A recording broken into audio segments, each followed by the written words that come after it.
স্থাপনা করছি। আরে কই কেন কেন কেন কেন মানে কি?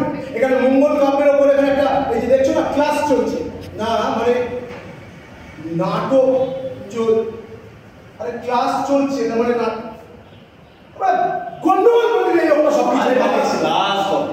মঙ্গল কাব্যের উপর একটা নাটকের মাধ্যমে ক্লাস হবে। তা ক্লাস মানেটা কি? শুধু নাটকটা পড়া? আরে বাবা পটভূমিটা বোঝাতে হবে না? পটভূমি? হ্যাঁ, পটভূমি মানে মানে পটভূমিটা হচ্ছে গিয়ে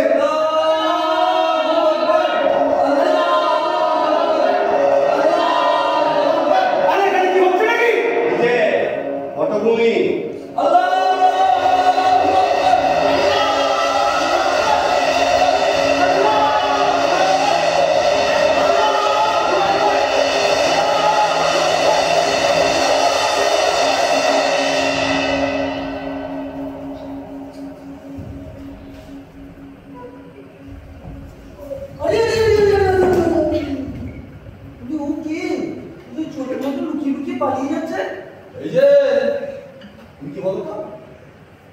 তুমি কে? তুমি কি জগতের লোক?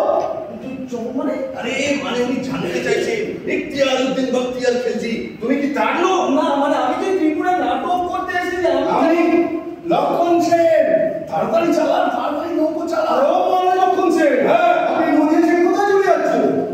বিক্রমপুর। যা বলে ফেললাম। আমার এই এক দোষ, আমার চারিদিকে শত্রু। জবনদের লোক হলেও শত্রু, না হলেও নাটক এখানেই বন্ধ। নাটকের বন্ধ? আরে ইখতিয়ারউদ্দিন বখতিয়ার খিলজি নদিয়া দখল করতে গেল, তার দলে কতজন লোক ছিল? 17 জন। হ্যাঁ, ঘোড়া বেঁধে বলে রাজপ্রাসাদে ঢুকে 17 জন, মাত্র 17 জন নিয়ে একজন একটা রাজধানী দখল করতে চলে গেল। আর ওদিকে লক্ষণ সেন বাড়ির পিছন দিক দিয়ে বেরিয়ে নদীতে নৌকা চালিয়ে দিল। তা এখন হয় ঠিকই তো, এই প্রশ্নটা বঙ্কিমচন্দ্র তো করেছিলেন। আর বাবা প্রশ্নটা তো সহজ, তার উত্তরটাও জানা। আরে তিনটে কথা বলে রাখবি।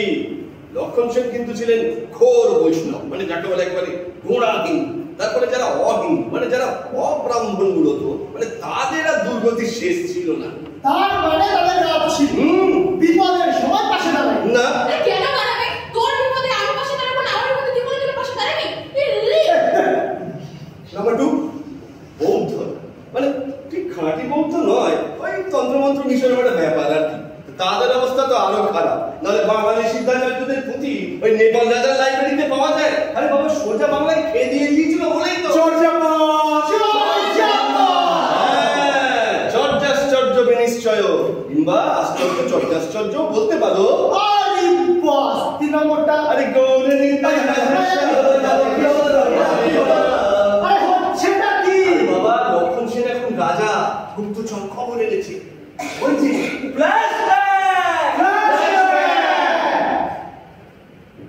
মহারাজ, মহারাজ! কি হলো? তুমি কি সেনাপতি ইখতিয়ারউদ্দিন বখতিয়ার খিলজি এদিকেই আসছেন মহারাজ? রাধে এই ভর সন্ধ্যেবেলা জবন দেখলাম বিহার দখল করে নিয়েছে মহারাজ। এবার ওরা এইদিকে। তাতে আমি কি করবো?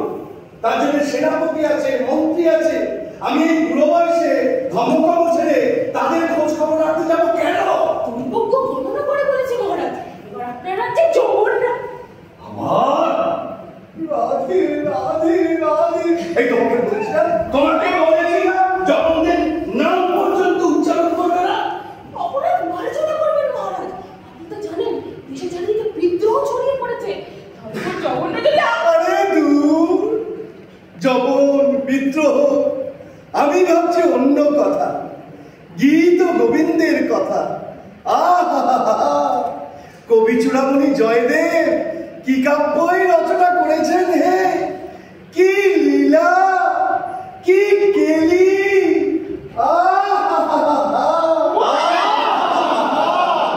কি কি কিছু বোঝা গেল? কিছু বোঝা গেল না? আরে বাবা রাজা গুরু, রাজকার্যে মন নেই, দেশে বিদ্রোহ, বাইরে শত্রু। ওই যে রাজা লক্ষণ সেন নৌকায় করে পালিয়ে যাওয়ার আগে কি বললেন না? জবনদের হলেও শত্রু, না হলেও শত্রু। সপ্তদশ শাসনের পিছনে এনাও ছিল। তাই তো থাকার কথা। জগন্নাথ রাজপ্রাসাদের চতুর্দিকে ঘিরে লুকিয়ে বসেছিল। সুযোগ বুঝেই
গিয়ে পায়ের তলায়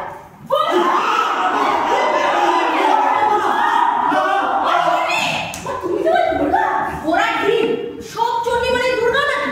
কত রকমের চণ্ডী আছে জানি। আমার নিজের মুখে বলতে লজ্জা করে। কেউ একজন বল না, বল কেউ। এত মুখস্থকে রাখবে, আমি পড়া করে বলছি।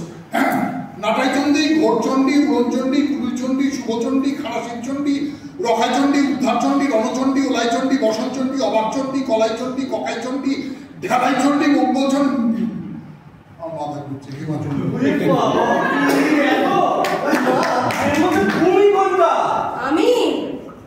আমি হলাম বেঁধেদের দেবী। সব জন্তু জানোয়ার আমার পায়ের তলায়। বিপদে পড়লে তারাও আসে আমার কাছে। চণ্ডীমঙ্গলটা পড় না, সব জানতে পারবি। মা, তোমার পুজো করলে জগন্নের বিপদ কেটে যাবে। সে কি আর কাটে? ওরা এখন থাকবে, তবে আমাদের পুজো করলে মনে সান্ত্বনা পাবি, জোর পাবি। সেটা কিরকম? এ বাবা, এগুলোকে যে কি করে ছাই না। তা হ্যাঁ রে, তোরা কি সব সিনেমা দেখিস? সিনেমা দেখিস কিনা বল না। তাহলে দেখ, শোনে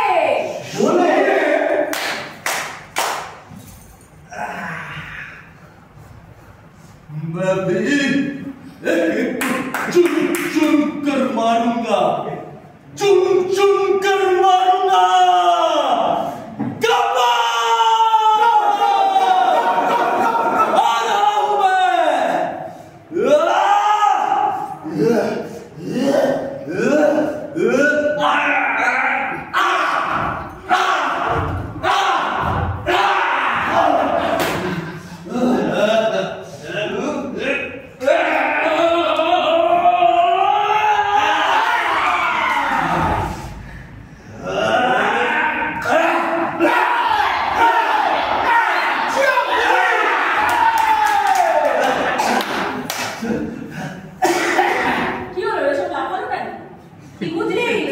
आ रहा हूं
তোদের পুজো নিয়ে আমাদের তবে শোন, আমাদের পুজো কর, তাতে সকলের মঙ্গল হবে।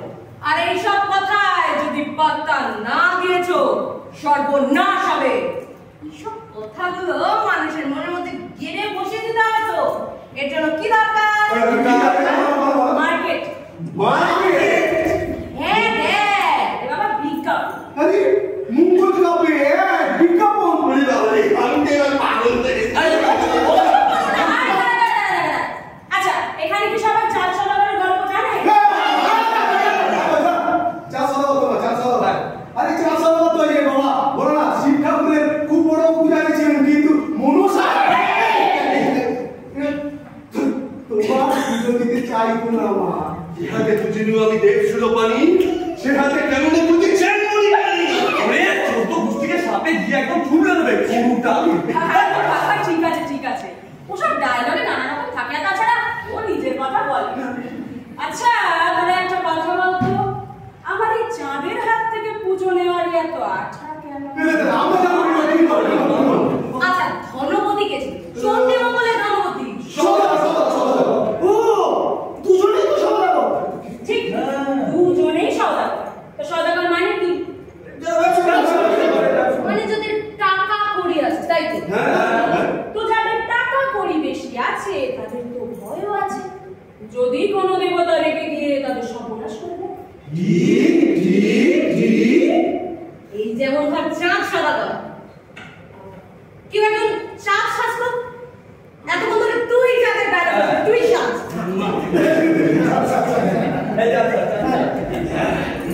যে হাতে বুঝিনু আমি দেব সুলোপানি, সে হাতে কেমনে বুঝি চেনমুড়ি গানি। আমার পুজো তোকে করতেই হবে। তুই যদি আমার পুজো না করিস, তবে মর্তে আমার পুজো প্রচলিত হবে কেমন করে? না না না, দেব না, কিছুতেই দেব না। আমি তোকে ভালো কথাই বলছি চাঁদ, আমার পুজো তুই দিবি কিনা বল। না না না, কিছুতেই না। এই মনসার ঘট আমি হেতালের লাঠি দিয়ে মেরে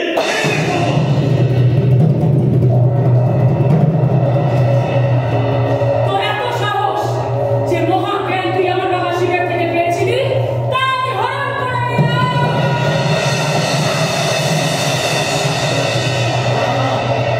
এইবার বল, আমার পুজো দিবি? না, আমি কিছুতেই দেব না।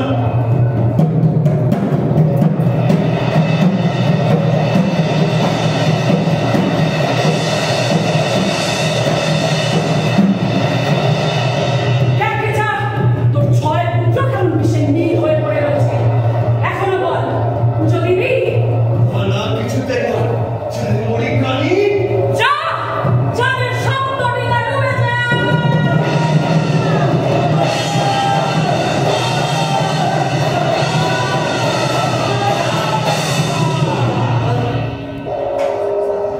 এইবার বল, আমার পুজো দিবি? কিছুতেই না। আমার ছয় পুত্র মরে গেছে, তো কি হয়েছে? আমার লক্ষা, আমার লক্ষিন্দর এখনো বেঁচে আছে। আমি লক্ষিন্দরের বিয়ে দেবো, ঘরে বউ আনবো। এই চম্পক নগরী আবার ফুলে ফেপে উঠবে। হলো না, হলো না। সেখানেও মনসা লোহার বাসর ঘরে শুয়ে রয়েছে বেহুলা আর লক্ষিন্দর। কোন এক ফাঁক দিয়ে প্রবেশ করলো কান্নাই। কেমন করে দংশন করবে লক্ষিন্দরকে? লক্ষিন্দর তো কোনো দোষ করেনি, করল লক্ষিন্দর দোষ করল। ঘুমের মধ্যে পাশ ফিরল লক্ষিন্দর। হেন কালে পাশ মোড়া দিতে লক্ষিন্দর, পদাঘাত বাজে কালী মস্তক উপর। দুঃখিত হইয়া কালী তখন কহে কথা, চন্দ্র সূর্য সাক্ষী হও সকল দেবতা, মোর দোষ নাহি দেবী দিলে আরতি, বিনা অপরাধে মোর মুন্ডে মারি রাখি। বিষদন্ত দিয়া কালী খালি সুতার পায়, দুর্বল লখাই যাবে বিষের জ্বালায়। যাবো যাবো বেহুলা আয় বেধি, তোরে পাইল কাল নিদ্রা, মোরে খাইল কি। কেতকা দাস কেবানন্দ মঙ্গলকান্ত। হ্যাঁ, কে তো দাস? পণ্ডিতেরাও তো তাই বলেন না। শেষ পর্যন্ত চাঁদ তো পুজো দিল, সেই কথাটা বলে তোমার সর্ব শেষ করা হয় মনসা। আমার গল্প তো আছে নাকি? হ্যাঁ দিল তো, দিল দিল দিল, চাঁদ পুজো দিল, কিন্তু একটা শর্ত হলো সঠিকে দেবতাদের নাচ দেখিয়ে খুশি করতে হবে, তবে বেহুলার মন প্রাণ ফিরে পাবে। কি হলো? কি হলো এইবার? লক্ষিন্দর সে তো ফিরে এলো। আরে এই চাঁদ, কি হলো চাঁদ? পুজো দেবে তো এবার? দেবো, পুজো দেবো। ডাল হাতে নয়, হাত দিয়ে তো আমি আমার ভোলানাথকে পুজো করি। এই হাত দিয়ে আমি অন্য কারো পুজো দেবো কি করে? আমি বাম হাতে পুজো দেবো।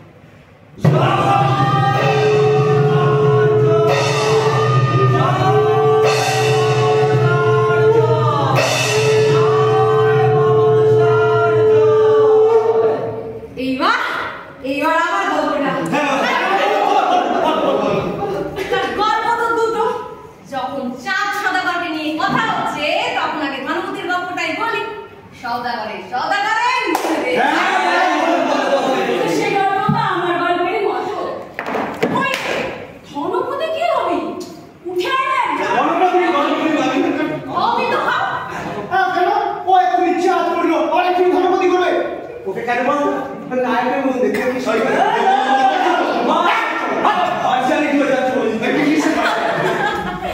ওরে পার্সিয়ালিটি করাই তো আমাদের কাজ।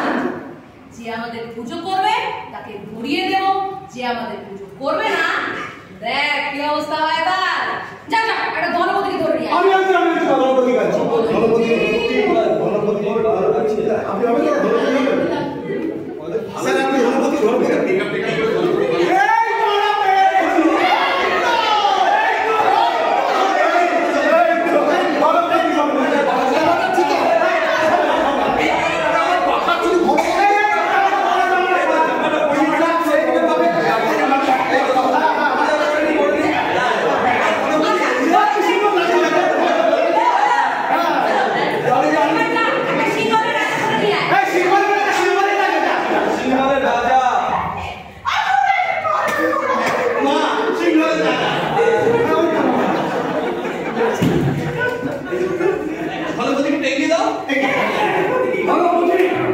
তুমি বলেছিলে সিংহল দেওয়ার পথে এই সমুদ্রে কমল কামানি দেখেছো।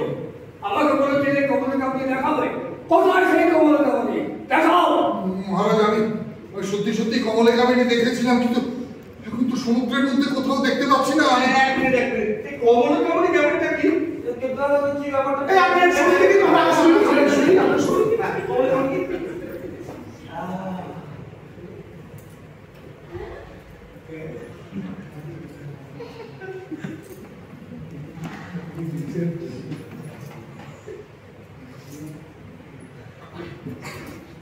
সমুদ্রের উপর দিয়ে ভাসতে ভাসতে আসার সময় ধনপতি দেখলো একটা অপূর্ব সুন্দরী নারী পদ্মফুলের উপর বসে হাতি গিলছে আর বারবার দিচ্ছে। একটা সুন্দরী নারী, তার আর কোনো কাজ নেই। আরে বাবা, নাটক তো তাই বলছে। ফিরে আয়, এবার নাটকে ফিরে আয়। তো সিংহলের রাজা ধনপতিকে এবার কি বলল? তুমি আমাকে কি বলেছিলে কমলে কামানি দেখাবে? দেখাতে পারোনি। তুমি সিংহলের রাজার সঙ্গে এরকম ব্যবহার করেছো। এই দেখেছিস? একে গ্রেপ্তার করে নিয়ে যা। এখানে কারাগারে রাখতে এবার হুকুম।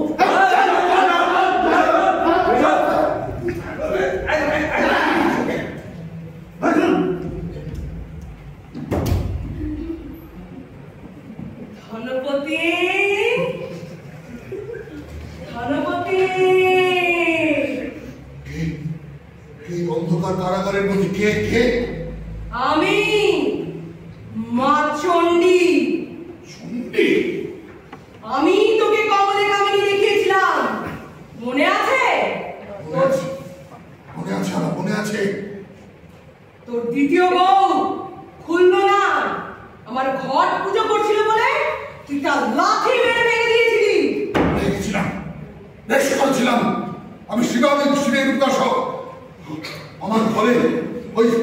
চণ্ডীর ঘট কখনোই জায়গা পেতে পারে না, কিছুতেই না।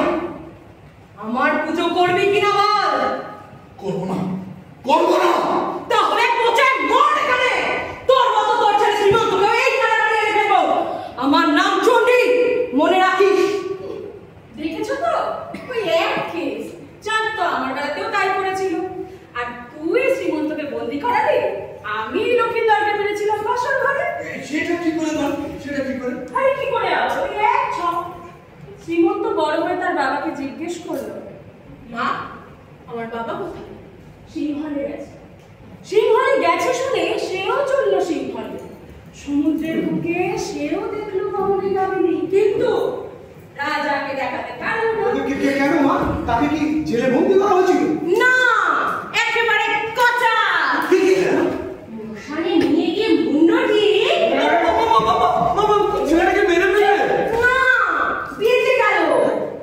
মশানে গোলা কাটবার জন্য যখন নিয়ে যাওয়া হচ্ছে, তখন এক মনে আমার নাম করতে থাকলো। ব্যাস, আমার নাম করতে থাকলে তোমার সব বিপদ আপদ দূর হয়ে যাবে বাচ্চা। খালি শ্রীমন্তকে বাঁচিয়ে দিলাম না, রাজকন্যা সুশীলার সাথে বিয়েও দিয়ে দিলাম।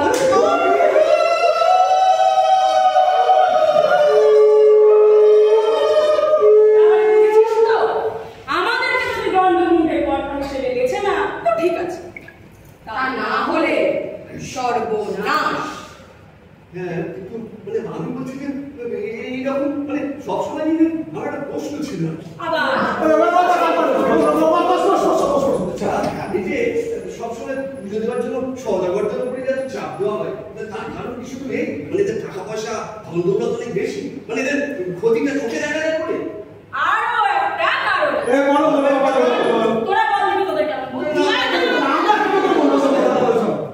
আরে পাগল, সওদাগরেরা ব্যবসা বাণিজ্য করার জন্য নানা জায়গায় ঘুরে ঘুরে বেড়ায়। নানা জায়গায় ঘুরে ঘুরে আমাদের মাহাত্ম প্রচার করবে। তা যারা এক জায়গায় থাকে তাদের তুলনায় ওদেরকে ভক্ত করা বেশি লাভ না? কিন্তু আমার এখানে একটা প্রশ্ন আছে।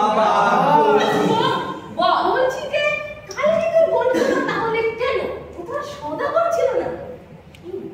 আরে বলতো আজকাল খাবার করছিস বলে মনে হচ্ছে। না না, মানুষটা ভাবো প্র্যাকটিস করে। ওই হলো ভাবতে শিখলেই তো লেখাপড়াটা অর্ধেক হয়ে গেল। মানে ওই নিজের মতো করে কোনো কিছু নিয়ে একটা ভাবতে শেখার। কিন্তু এতে আমার প্রশ্নের উত্তর কোথায় হলো? খাল কিন্তু গল্পটা কেন? কালকে তো গিয়েছিল আমি মা চণ্ডী। কিসের দেবী? চুপ, সব চণ্ডী মানে দুর্গা না। আরে অদ্বিতীয় পণ্ডিত সুকুমার সেন কি বলেছেন শোন একবার। পর্বতরাজ পুত্রী দেবী আসলে অরণ্যায়ন। তিনি অরণ্য ভূমিপূর্ণ কলিঙ্গ জনপদের অধিপতিকে স্বপ্ন দিলেন। সেই অনুসারে রাজা কংস নদের তীরে অরণ্য ভূমির প্রান্তে দেবীর বিচিত্র দেউল নির্মাণ করাইয়া তাহাকে একক দেউল মূর্তি প্রতিষ্ঠিত করাইবে। কংস নদীরা কোথায়? কংসনদী আমি বলে দিচ্ছি বা কংস কি প্রশ্ন করলে কংস মানে কংসনদীটা হচ্ছে মানে ঠিক কংস নদী। ঠিক আছে ঠিক আছে, বসে যা। কংস নদী বলে একটি নদী আছে, ওখানকার লোকে বলে কাঁসাই নদী। ওখানকার মানে কোথায়? আমি বলছি পুরুলিয়া আছে, পুরুলিয়া সেই ঝালদা মানে হ্যাঁ, এইবার তাহলে ভেবে দেখ, পুরুলিয়ার পাহাড়, ঘন জঙ্গল, সেখানকার ছিল এক ব্যাগ।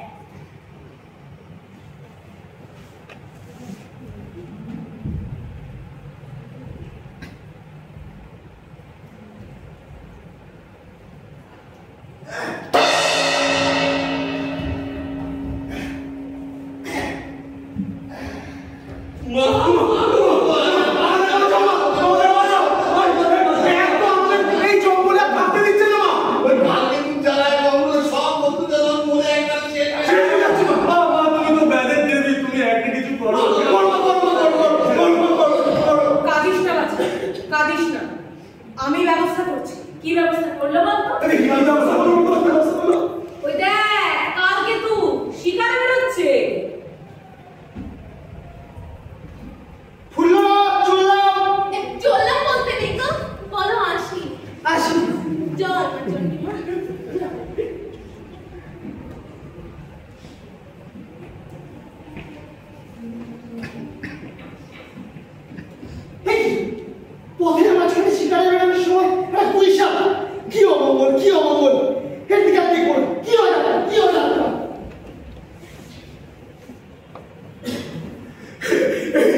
কি সারা দিন কেটে গেল, বলে একটা জন্তু পেলাম না। তাহলে আমি কি শিকার করবো, কি বিক্রি করে দুটো টাকা এনে চাল ফুটিয়ে খাবো? না না না, সব ওই দুই সাপটার জন্য। ওই দুই সাপটাকে দেখেছি বলে আজ আমি কোনো শিকার পাইনি। ঠিক আছে, ওই দুই সাপটাকে এই ধনুকের ছিলায় বেঁধে নিয়ে যাবো, ধনুকের ছিলায় বেঁধে নিয়ে যাবো। মা, গুইসাপ মানে তো গোসাপ। তো দেখ এই গুইসাপটাকে নিয়ে তারপরে কি করলো? কালকে তুলু ওই গুইসাপটাকে ধনুকের ছিলায় বেঁধে নিয়ে বাড়ি চলে গেল। সেখানে গিয়ে কুল্লোরাকে সব বলতে যাবে, ততক্ষণে তো কুল্লোরা হাটে চলে গেছে। সেখানে গিয়ে তাকে সব বললো আর বললো, যা আজ বাড়ি গিয়ে ওই গুইসাপের ছাল ছাড়িয়ে রান্না কর, আজ আমি গুইসাপের মাংসই খাবো। কিন্তু গুইসাপ তো আর গুইসাপ রইল না।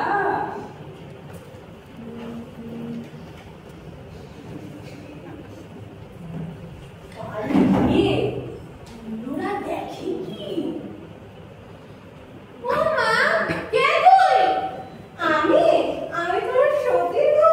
কে এনেছে তোমার স্বামী? বাড়ি নিজে আমি এখানেই কিছুদিন থাকবো।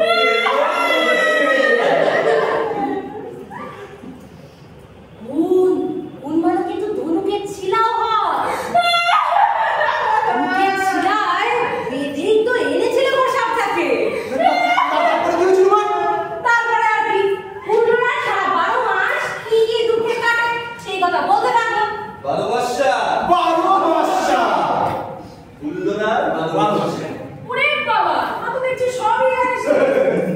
12 মাসটা মঙ্গল কাটবে, 12 মাসটা থাকবে। আসলে গরিব মানুষ তো, ওই তো সারা বছরের দুঃখের কথা বলে মনটা কিন্তু হালকা করে। আরেকটা ব্যাপার কিন্তু আছে, সতীর একটা করে থাকে। কালকে তুই কথা কুল্লোরা শত্রু হয়ে কে এলো, আচরণ বিষয়। হ্যাঁ, আর এই ঘনপতি বেলা তো তাই, মানে ওই লহনার সতী হয়ে কি হলো? কুল্লোরা। হ্যাঁ, একদম ঠিক। তখন ছেলেগুলিরা হুঠাৎ করে বিয়ে করে ফেলল। এই যে আমরা ধনবতী, পায়রা বুঝতো তো, তা পায়রা বাজ পাখি চারা খেয়ে পালিয়েছে। সঙ্গের আওয়াজ, সব থেকে বেরো আজ, আকাশটা বেরো আজ, যা রে যা, যা রে যা, উড়ে যা। ব্যাস, হয়ে গেল। গিয়ে পড়লো সেই কুল্লোরার কাছে। নতুন বউ, তার উপরই তো সম্পূর্ণ ভালোবাসাটা গড়িয়ে গিয়ে পড়বে। ফলে পুরনো বউয়ের ভয়। হ্যাঁ মা, ঠিক আছে, কিন্তু অনেকক্ষণ তো হলো, এবারে গল্পটা শেষ করো না। শেষ করবো রে, শেষ করবো কি? তাছাড়া তুমি তো সব এখানেই বলে দিই, তবে তোরা ক্লাসে না পড়। তাছাড়া দুটো মঙ্গল কাব্য এত তাড়াতাড়ি শেষ হয়ে যাবে? মামার বাড়ি আমার একটা প্রশ্ন আছে, তাহলে এই ক্লাসটা কেন, মানে এই নাটকটা কেন, মানে এই নাটকের ক্লাসটা কেন? আরে বাবা, এই নাটকটার মাধ্যমে সবার মধ্যে একটু একটু করে ধারণা হয়েছে। এবার যখন সবাই ক্লাসে পড়বে তখন পুরো পরিষ্কার হয়ে যাবে। আচ্ছা আচ্ছা আচ্ছা, আমার একটা প্রশ্ন আছে। কি প্রশ্ন? আচ্ছা, এই যে ধনপতি, কুল্লোরা, তারপরে ব্যাগ, কালকেতু, এরা নাকি সব স্বর্গ থেকে এসেছে? এসেছে তো স্বয়ং স্বর্গের দেবরাজ ইন্দ্রের ছেলে নীলাম্বর শিবের অভিশাপে কালকেতু হয়ে জন্ম নিল একেবারে। পিছু পিছু স্ত্রী ছায়া এই যে কুল্লোরা হয়ে জন্ম নিল। ব্যাস, বলো। আর ওই যে বেহুলা লক্ষিন্দর, ওদেরও তো ওই এক কেস। মানে এই যে লক্ষিন্দর, সে তো আসলে স্বর্গের নাচে অনিরুদ্ধ, আর বেহুলা তার বউ উষা, দুজনেই অভিশপ্ত হয়ে এই মর্তে এসে জন্মালো। আমার প্রশ্ন হলো কেন, মানে মঙ্গল কাব্যের সাথে এই স্বর্গের যোগাযোগটা হয়ে গেল কি করে? আচ্ছা, অসুখ হলে ডাক্তার দেখাচ্ছে। হ্যাঁ, ওই ডাক্তার পছন্দ। এমনি কেউ নাকি ওই বিলেত ফেরো কেউ তাই, যার মাধ্যমে পুজো প্রচারিত হবে, সে যদি একটা এমনি কোনো লোক তালিকার প্রেস্টিজ থাকে, সে আসলে পুজো প্রচার করার প্রজেক্টটা নিয়েই এখানে এসেছিল। এইটা বললে বেশ একটা